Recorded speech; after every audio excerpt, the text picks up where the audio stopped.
Hello, everyone. Welcome to the Newsbrowse News broadcast. US President Donald Trump and Chinese President Xi Jinping concluded a closed-door meeting at Beijing's Great Hall of the People, lasting over 2 hours. Following the extensive talks, which foreign media reported included discussions on Taiwan, trade, and other contentious U.S.-China issues, their readers traveled to the Temple of Heaven for a cultural exchange. During their visit, President Trump chose to remain restrained, declining to answer questions from American journalists about the Taiwan issue, reportedly out of respect for his host. Xinhua news agency also reported that Xi and Trump met with American business representatives, with Trump encouraging them to expand cooperation in China, and Xi welcoming further mutually beneficial engagement. Relations between the two leaders appeared amicable after the discussions. Xi Jinping is scheduled to host a grand state banquet for President Trump later. This report is from Zio Shabak. NTD News reports that both the U.S. House of Representatives and the Senate unanimously passed resolutions on Wednesday urging President Donald Trump to confront Chinese leader Xi Jinping regarding political and religious prisoners held in China. The House measure, Krefler 9090, introduced by Rep. Chris Smith, RNJ, passed with a 414-0 vote.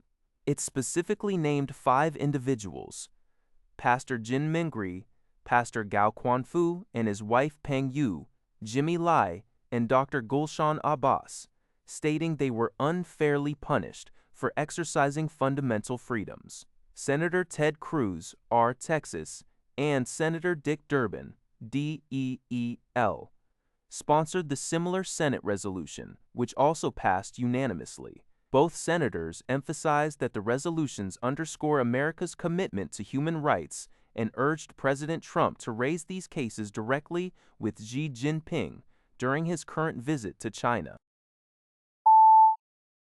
A new report from the Epoch Times, based on an extensive Bloomberg analysis of Chinese-listed companies' filings, reveals that the Chinese Communist Party, CCP, dramatically accelerated its missile production in 2025.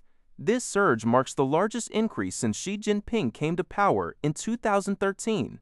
The investigation identified at least 81 listed Chinese firms involved in producing crucial missile components, more than double the number from 2013.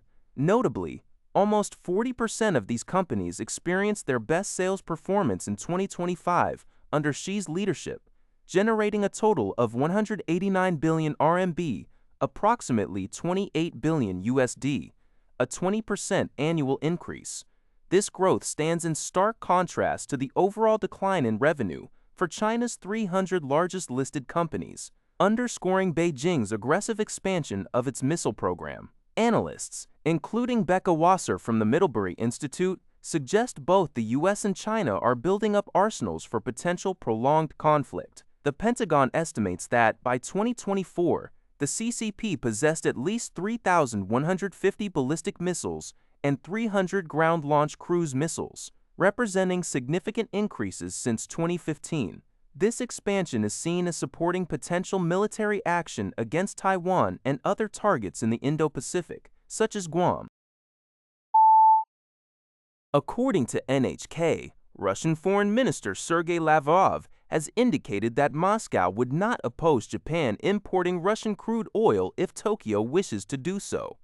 This statement was part of an interview with Russian media, the contents of which were released by the Russian Foreign Ministry on Wednesday. Lavrov's remarks came in response to a question about Russian oil exports to Asian countries, including Japan, amidst soaring global oil prices due to the escalating situation in Iran. He acknowledged Japanese Foreign Minister Motegi Toshimitsu's earlier comments, noting Japan's intent to pressure Russia with Western partners, but also the challenge for Japan to manage without Russian oil. Lavrov reiterated Russia's policy of not politicizing economic issues or existing agreements. With the ongoing tensions involving Iran, Japan is actively seeking alternative oil sources outside the Middle East. Notably, crude oil from the Sakhalin-2 project in the Russian Far East arrived in western Japan earlier in May. Moscow appears to be leveraging this development to signal its openness to Japan's import of Russian crude oil, potentially hoping to create a pathway for the lifting of sanctions that were imposed by various nations following Russia's invasion of Ukraine.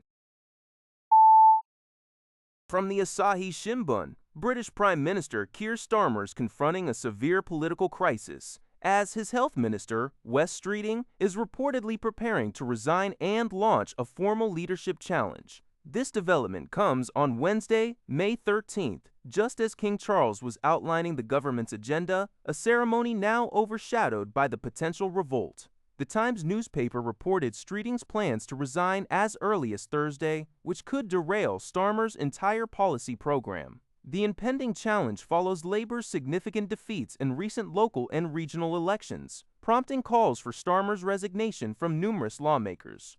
Government borrowing costs jumped on the news, reflecting market unease, while Starmer's office expressed full confidence in Streeting, and Streeting himself promoted his achievements on X. Neither explicitly addressed the resignation rumors. To initiate a leadership bid, Streeting would need the support of 81 Labour lawmakers. This situation is further complicated by potential challenges from other figures like Andy Burnham and Angela Rayner, who currently face eligibility hurdles. The ongoing turmoil threatens Starmer's efforts to stabilize his authority and implement his government's agenda. That's all for this video. Thank you for watching. See you in the next video.